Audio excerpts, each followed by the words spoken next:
On a gray afternoon when the rain fell in thin, patient lines, Ethan Brooks stood outside a house he had not visited in years, holding a worn leather box against his chest, like something fragile enough to break with a single wrong movement.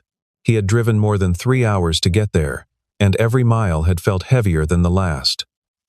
He only wanted to return what belonged to a man who could no longer ask for it back. But when the door finally opened, it was not the face he expected. It was Claire, the woman he had loved in silence a lifetime ago, before grief and distance had quietly buried everything between them. Neither of them spoke at first. The rain kept falling, and somewhere inside that box lay a truth neither one of them was ready to hold.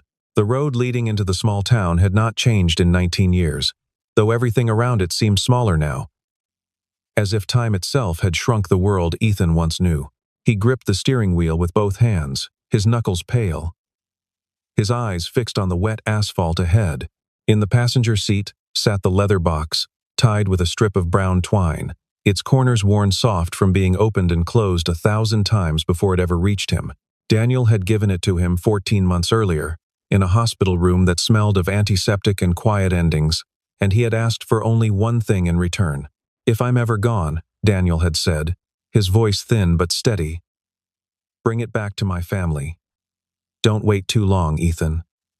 Promises get heavier the longer you carry them." Ethan had waited far longer than he intended. Guilt had a way of turning simple tasks into mountains. And for 14 months he told himself it wasn't the right time, that grief needed room to breathe, that showing up too soon might reopen wounds that were still trying to close. But the truth was simpler and harder to admit. He wasn't ready to face the people who reminded him of everything he had lost and everything he had never said. The wipers moved back and forth in a slow, steady rhythm, and somewhere beneath that sound, he could still hear Daniel's laugh, warm and easy, the way it had always been for more than 2 decades of friendship. Twice during those 14 months, he had loaded the box into his car with every intention of finally making the drive. And twice he had carried it back inside before reaching the end of his own street, telling himself the timing wasn't right, that he needed 1 more week to prepare himself. He kept the box on a shelf in his closet, half hidden behind winter coats, as though putting it out of sight might also put the promise out of mind. It never worked. Some mornings he would wake already thinking of Daniel's voice, asking him to keep his word. And by evening, the guilt would settle so heavily in his chest that sleep refused to come easily. They had met in college, 2 boys from different worlds who somehow understood each other without needing many words. Daniel was the one who filled silences with jokes. Ethan was the one who filled silences with steadiness. Over the years, that friendship had survived job losses, late-night arguments, 1 broken engagement, and eventually, a marriage that Ethan entered and a wife he buried far too soon. Through it all, Daniel remained the one constant, the one person who never asked Ethan to explain his silences, because he already understood them. The car slowed as it turned onto a familiar street lined with maple trees, their leaves dark and heavy with rain. The house at the end of the road looked exactly as Ethan remembered it. White shutters, a porch swing that still creaked in the wind, a mailbox shaped like a small red barn. He parked across the street and sat there for a long moment, the engine ticking as it cooled, his hands trembling slightly against his knees. Then he stepped out into the rain, the box tucked beneath his coat, and walked toward the door, as though each step required a decision he had already made 1,000 times and still wasn't sure of. He knocked twice, then waited. Footsteps approached from somewhere inside, unhurried, almost hesitant. When the door opened, it was not Daniel's parents standing there, as he had expected. It was Claire, older now, her hair shorter, her eyes carrying a weight that had not been there the last time he saw her. For a moment, neither of them said a word. The rain fell steadily behind him, and somewhere in the distance, a dog barked twice and went quiet. "Ethan," she said finally. Her voice caught somewhere between disbelief and something gentler. "It's been a long time," he nodded, unable to find words that felt adequate. For a moment his eyes searched her face, tracing the small changes years had carved there, a faint line near her mouth, a tiredness around her eyes that had not existed the last time he saw her smile. She studied him in turn, noticing the gray now threading through his hair, the way his shoulders carried themselves a little more carefully than before, as though bracing against something invisible. Neither of them said any of this aloud. Some recognitions did not need words, only the quiet act of looking and being seen. She stepped aside without being asked, silently inviting him into the warmth of the house, and he crossed the threshold carrying more than just a box. Inside, the air smelled of cinnamon and old wood, familiar in a way that made his chest tighten. A grandfather clock ticked somewhere down the hallway, its rhythm slow and steady, marking time the way it always had in this house. Indifferent to whoever came and went beneath its watch, she led him to the living room, gestured toward a chair, and finally let her eyes fall on the object beneath his arm. Her expression shifted the moment she recognized it, the color draining slightly from her face. "That box," she whispered, taking a step back, as though it had suddenly grown heavier in the room. That box should have disappeared a long time ago. Claire's hands trembled slightly as she reached for a chair to steady herself, and for a moment, the only sound in the room was the rain tapping softly against the window glass. Ethan set the box down gently on the coffee table, unsure whether to explain or simply wait for her to speak first. She stared at it the way someone might stare at an old photograph they had spent years trying to forget existed. He remembered, then, how close she had once been to her brother, how the two of them had shared secrets the way other siblings shared blood, deep and unspoken and permanent. Years ago, before marriages and funerals and long silences, Ethan had spent countless afternoons in this very house, sprawled across the porch steps while Daniel strummed an old guitar, and Claire laughed at something neither of them found particularly funny. She had been a college student then, always in motion, always smiling in that easy, unguarded way young people smile before life teaches them to guard themselves. Ethan had liked her long before he understood what liking someone truly meant, though he never once said it aloud. Daniel, of course, had known. "You two are going to end up together someday," Daniel used to tease, grinning as though he could see something neither of them could. "Mark my words, Ethan." Someday, Ethan had always laughed it off, mostly because admitting the truth felt like inviting complications neither he nor Claire were ready for. Then life moved forward the way it always does, indifferent to hesitation. Ethan married a woman named Sarah 2 years later, a kind, practical woman who filled his days with routine and quiet affection, if not the fire he once imagined loving someone might feel like. Claire, meanwhile, took a position in another state, chasing a career in architecture that left little room for looking backward. Letters became phone calls became occasional messages, and eventually even those faded into silence, the way most distances do when no one fights hard enough against them. Daniel's death had scattered what little remained. Sarah had passed 3 years before that, leaving Ethan alone in a house too quiet for comfort. And Daniel's decline afterward had happened faster than anyone expected, faster than anyone wanted to believe. Ethan hadn't been able to bring himself to attend every gathering afterward, every awkward reunion of people bound only by shared grief.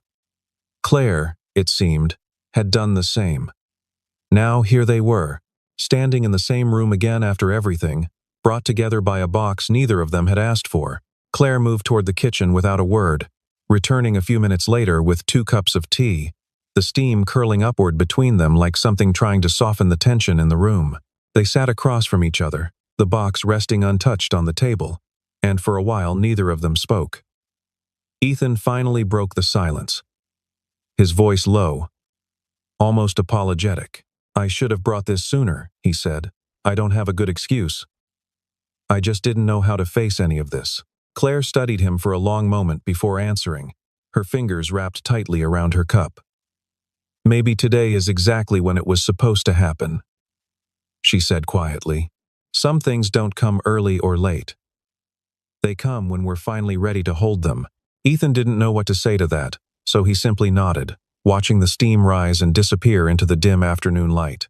He noticed the way her hands wrapped around the warm cup, the same way they always had, fingers curling tightly as though the heat itself offered some small comfort against everything unspoken between them. Outside, the rain had softened into something quieter, a gentle patter against the window that filled the silence without demanding attention. Somewhere down the hallway, the old clock ticked on, indifferent to the years both of them had lost and the ones still waiting to be reclaimed. Claire's gaze drifted back to the box, and slowly, almost reluctantly, she reached out and untied the twine holding it closed. The leather creaked softly as the lid lifted, revealing the small collection of items Daniel had left behind, each one carrying a weight far heavier than its size suggested.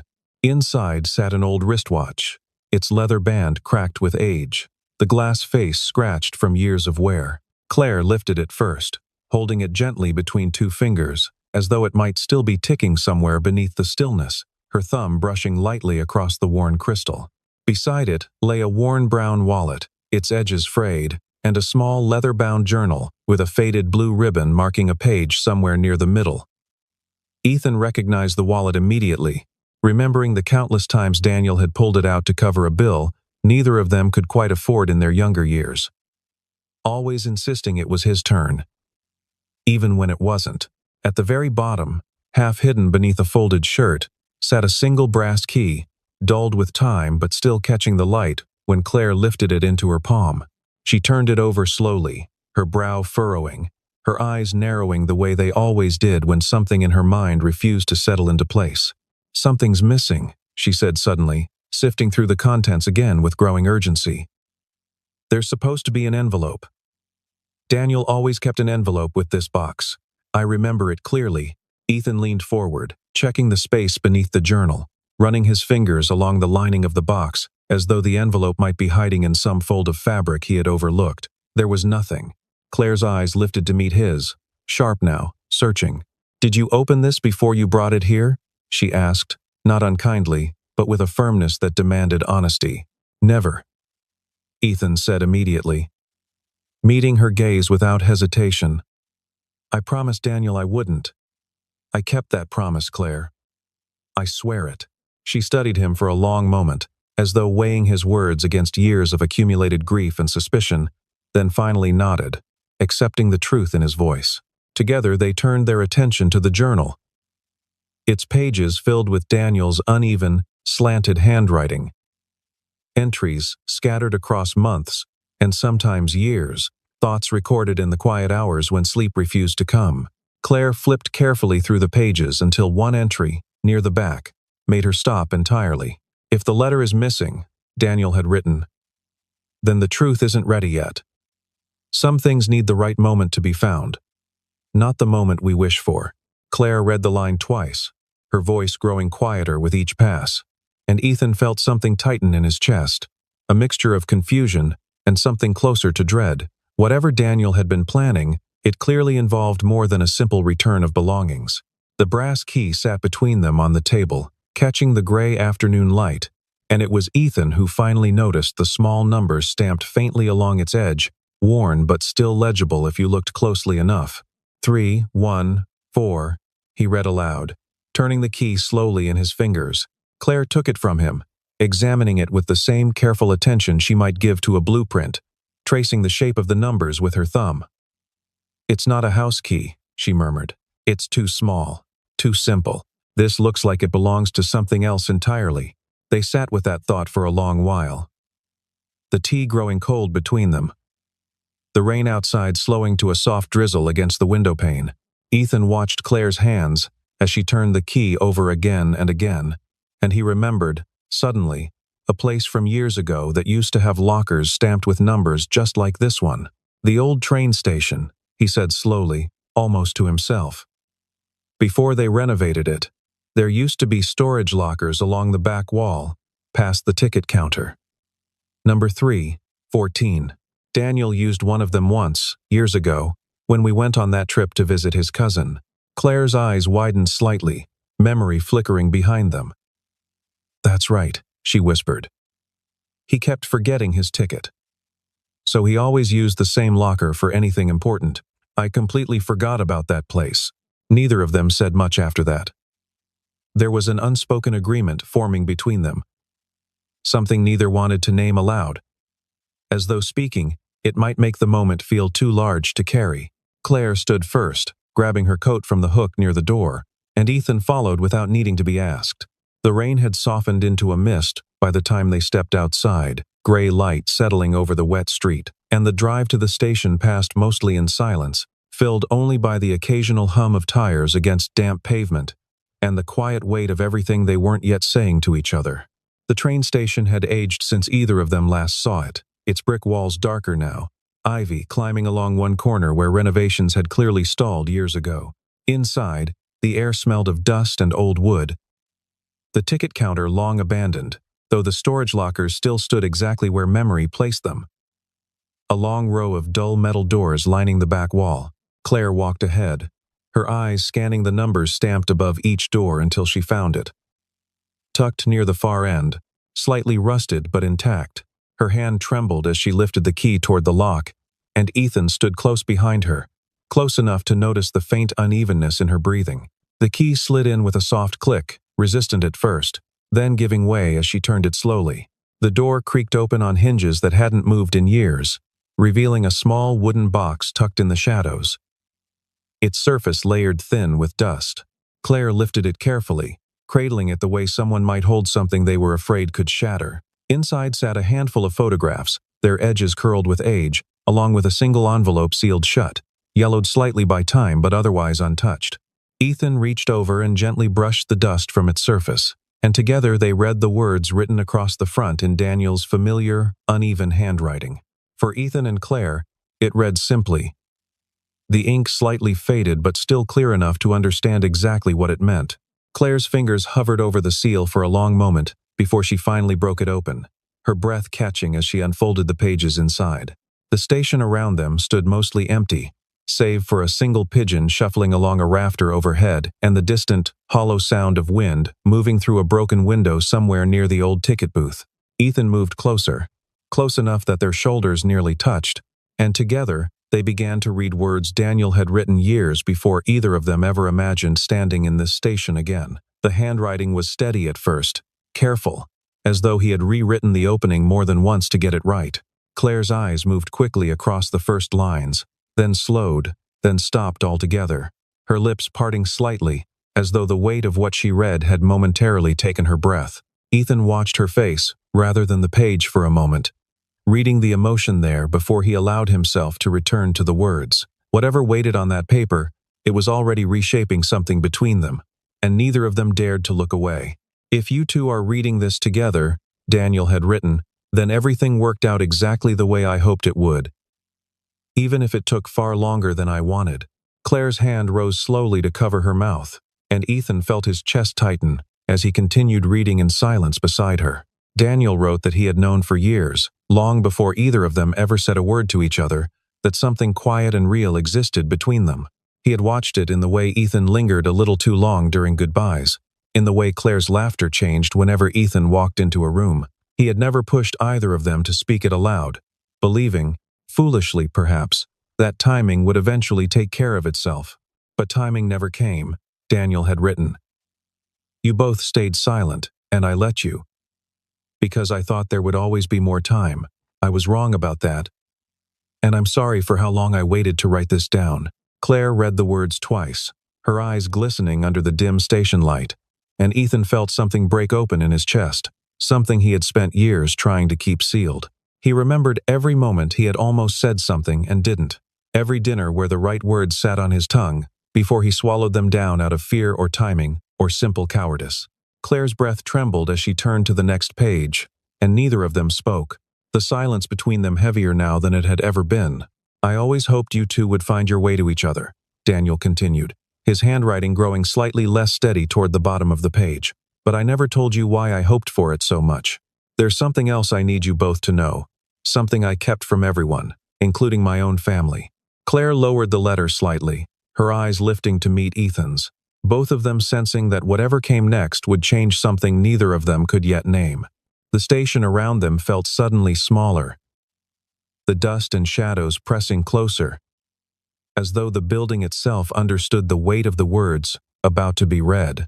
Ethan reached out and gently steadied the page in Claire's trembling hands, and together they continued reading toward whatever truth Daniel had been carrying in silence for far longer than either of them ever imagined. "I was sick for almost 3 years before anyone knew," Daniel had written, his handwriting steadier now, as though this particular truth had been easier to put into words once he finally allowed himself to begin. "I kept it from everyone, even our parents. Because I didn't want anyone treating me differently in whatever time I had left. I wanted normal conversations, normal arguments, normal laughter. I didn't want pity following me into every room. Claire's hand pressed against her chest as she read the line again. Her breath uneven, tears slipping quietly down her cheeks without any attempt to stop them. Ethan stood beside her in silence, the womanberry elation settling slowly over him, reshaping years of memory in an instant. He thought back to the last few months of their friendship. The tired look in Daniel's eyes that he had dismissed as simple exhaustion. The weight loss he had blamed on stress. All of it made a terrible, quiet sense now. He remembered a phone call from almost 2 years earlier. Daniel's voice unusually quiet, asking Ethan strange, distant questions about what he thought happened after people were gone, whether he believed anything of a person truly lasted. At the time, Ethan had brushed it off as one of Daniel's late-night philosophical moods, the kind he sometimes fell into after a long day. Now the memory returned with a different weight entirely, each word rearranging itself into something far more deliberate than he had ever realized. This box was never really about returning old belongings, Daniel continued. I built this whole thing so that eventually, when I was gone, you two would be forced to face each other again. I knew neither of you would do it on your own. You're both too stubborn, too careful, too afraid of disturbing something that already felt broken. Claire let out a small, broken laugh through her tears, shaking her head slightly as she read the next line aloud, her voice cracking halfway through the sentence. If you two are standing together right now, reading this, then my last plan actually worked, Daniel had written. And honestly, that might be the thing I'm proudest of in this entire life. Ethan felt his own eyes sting. A lifetime of controlled composure, finally slipping loose in the quiet corner of an abandoned train station. Claire wiped at her cheeks with the sleeve of her coat, laughing softly, even as fresh tears continued to fall. The sound somewhere between grief and disbelief, and something warmer underneath it all. Neither of them spoke for a long moment, the letter trembling slightly between them, the weight of Daniel's final gift settling into the space between two people who had spent years pretending distance didn't hurt. At the very bottom of the page, beneath his signature, Daniel had written a final line, almost like an afterthought, though nothing about this letter had been accidental. A set of coordinates followed, numbers precise and deliberate, clearly marking a location neither of them immediately recognized. Claire pulled out her phone with trembling fingers, entering the numbers slowly, watching as the map resolved into a familiar shape neither of them had seen in years, a small property near the edge of a lake they both remembered far too well. The lake house, she whispered, lifting her eyes to meet Ethan's. He wants us to go there. The drive to the lake took nearly an hour, the roads narrowing gradually from highway to gravel as trees closed in on either side, their branches heavy with rain that had finally begun to ease. Neither of them spoke much along the way, though the silence no longer felt uncomfortable the way it had earlier that day. It felt instead like two people quietly preparing themselves for something they both sensed was waiting at the end of the road. The cabin appeared exactly as memory had preserved it. Weathered wood siding, a crooked chimney, a dock stretching out over water gone still and silver beneath the clouded sky. Ethan parked the car and sat for a moment, looking at the place where three friends had once spent countless summers fishing until sunset, laughing over nothing, believing foolishly that time would always stretch endlessly ahead of them.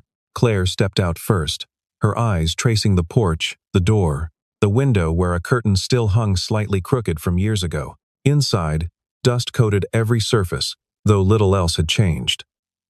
A stack of fishing rods leaned against the far wall, untouched since the last visit any of them had made. Sunlight filtered weakly through curtains gone thin with age, catching the dust suspended in the air like tiny, drifting embers. Somewhere outside, a loon called once across the water, its cry echoing thin and lonely over the still surface of the lake. And for a moment, both of them simply stood there, listening, letting the sound settle over the room, like a held breath finally released. Claire moved toward an old wooden dresser near the window, opening one drawer after another until she found what she was searching for. A thick photo album, bound in faded green cloth, its pages slightly warped from years of humidity. She sat down slowly at the small kitchen table, opening the album with careful hands, and Ethan pulled a chair beside her, close enough that their knees nearly touched beneath the table. Page after page revealed photographs neither of them had seen before. Images Daniel had apparently taken in secret over the years, capturing moments neither Ethan nor Claire had realized were being documented at all. There were photographs of Claire laughing on the dock, unaware of the camera, her hair caught mid-toss by the wind. There were photographs of Ethan watching her from a distance, his expression soft in a way he had never allowed himself to notice before. Claire's fingers traced the edge of one photograph, her voice barely above a whisper. "He knew," she said quietly. "He knew for years, and he never said a word to either of us."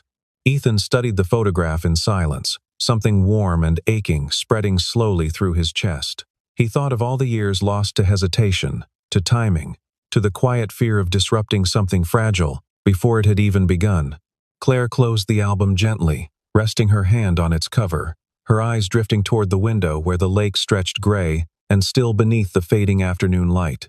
For a while they simply sat together, sharing stories neither of them had spoken aloud in years. Memories surfacing one after another, like stones rising slowly from beneath still water. Claire recalled summers filled with laughter, and Ethan remembered evenings spent listening to Daniel's endless, terrible jokes around a fire that never quite caught properly.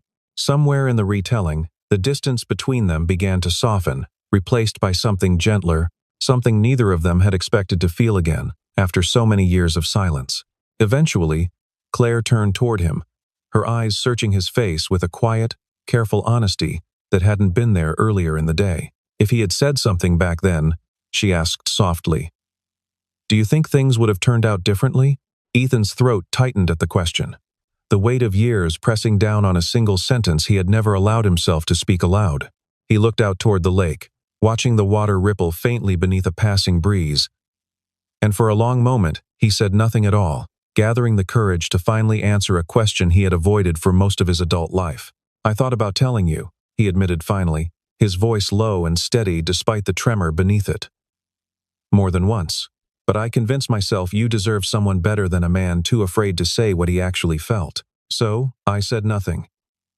And then life moved forward without waiting for either of us to catch up." Claire listened quietly, her eyes never leaving his face. And when he finished speaking, she nodded slowly, as though something long unspoken between them had finally found its shape. She told him then about the years following his marriage, how she had quietly hoped, for longer than she wanted to admit, that circumstances might someday change. Eventually, she convinced herself he was happy, that whatever she once felt belonged to a version of both of them that no longer existed. "We were both waiting for the other person to be brave first," she said softly, a faint, sad smile touching the corner of her mouth. "And neither of us ever was." Ethan reached across the table, his hand resting gently near hers, close enough to feel the warmth radiating from her skin without yet closing the distance completely. "My marriage was good," he said quietly, choosing his words with care. "Sarah was kind, and I loved her in the way life allowed me to. But there was always a part of me that stayed quiet, a door I never fully opened, even to her. After she passed, I told myself I was done trying to open anything again." Claire's fingers moved slowly, closing the remaining distance between their hands, her touch light but certain. "I felt the same way after everything with Daniel," she admitted. "I convinced myself it was easier to stay closed off than to risk losing something else I couldn't bear to lose again." She was quiet for a moment, her thumb tracing small, absent circles across the back of his hand, as though the motion itself helped her find the courage to keep speaking. "There were nights I almost called you," she admitted softly. "After Daniel passed, I would sit with the phone in my hand for an hour, and then I'd put it down again, telling myself it wasn't my place, that too much time had already gone by." Ethan listened without interrupting, his chest tightening at the thought of all those unanswered moments stacking quietly between them, invisible to each other, and yet somehow shared all along. "I wish you had called," he said finally, his voice rough with something he hadn't expected to feel. "I think I was waiting for the same kind of courage." Claire's eyes lifted to his, glistening but steady, and for the first time that day, neither of them looked away. Outside, the last of the rain finally stopped, leaving behind a stillness so complete that even the water on the lake seemed to hold its breath. Neither of them moved to break the silence that followed, both of them simply sitting there, hands finally joined after years of distance, allowing the moment to settle over them without rushing toward whatever came next. They stayed at the lake house well into the evening, and by the time they finally locked the door behind them, something quiet and unspoken had shifted between them, gentle but unmistakable. Over the following weeks, they returned several times, slowly working through the tasks Daniel had left behind, sorting through boxes of old letters, faded photographs, and small mementos scattered throughout the property, like pieces of a life waiting patiently to be gathered.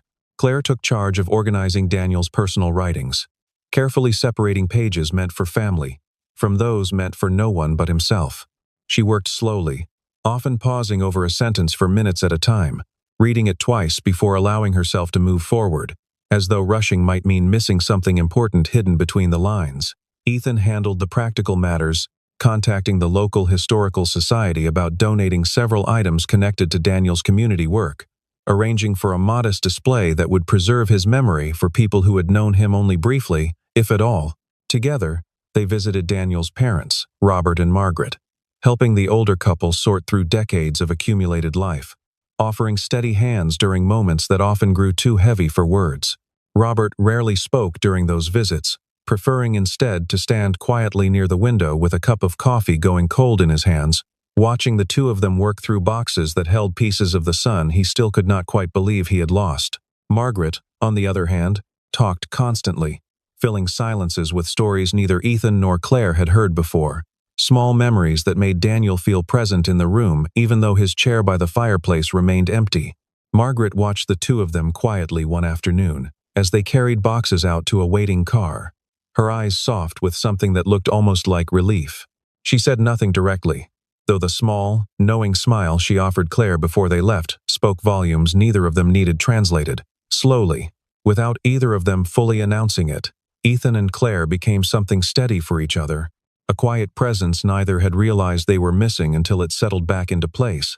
There was no single moment when it happened, no dramatic turn or sudden declaration, only a gradual accumulation of small things. A shared glance across a cluttered room, a hand offered without needing to be asked for, a silence that no longer felt like distance but like comfort. Claire began smiling more easily, her laughter returning in small, unguarded moments that reminded Ethan of summers long past. Ethan, in turn, found himself sleeping easier, the guilt he had carried for over a year finally beginning to loosen its grip on his chest. They spent evenings at the lake house repairing an old fence, evenings in Claire's kitchen sharing simple meals, evenings simply sitting together in comfortable silence that no longer needed filling with explanation. One evening, as autumn settled over the town and the leaves outside turned the color of dying fire, Ethan sat across from Claire at her kitchen table, watching her sort through a final stack of Daniel's letters. Before he stood to leave that night, he reached into his coat pocket and withdrew a small velvet box, turning it slowly between his fingers before setting it gently on the table between them. Claire looked up, her eyes moving from his face to the box and back again, her breath catching somewhere in her throat. "Not tonight," Ethan said quietly, a faint smile touching his lips. "But someday, when the timing feels right.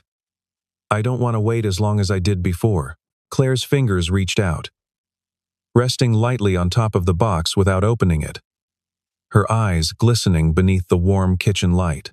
"Some promises," she said softly, "are worth waiting for the right moment." A full year passed before Ethan and Claire returned together to the house where their story had truly begun again.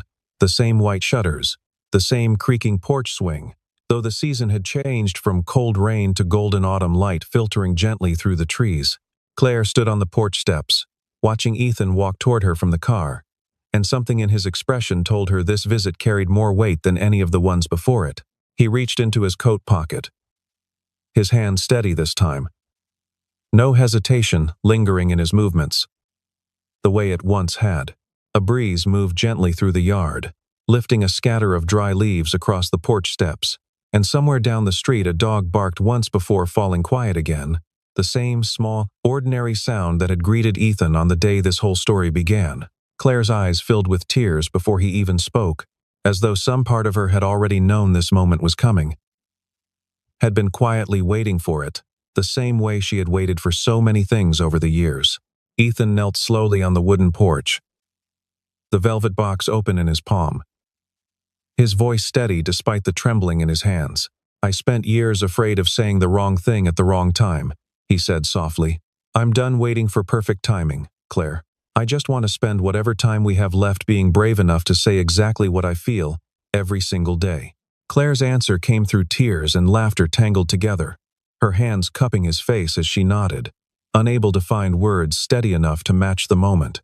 Later that afternoon, they drove together to the quiet cemetery, where Daniel rested beneath a maple tree that had grown taller than either of them remembered, its leaves scattering gently across the grass in soft shades of amber and gold. Ethan placed a small bundle of white flowers against the headstone, kneeling for a long moment in silence before finally speaking, his voice quiet but clear in the stillness of the afternoon air. "You kept your promise," he said softly, his fingers brushing lightly against the cool stone. "Even after everything, you found a way to bring us back together." Claire knelt beside him, resting her hand gently over his, her eyes glistening as she looked toward the maple tree swaying softly above them. "He didn't just return a friend's belongings," she said quietly, her voice trembling with quiet gratitude.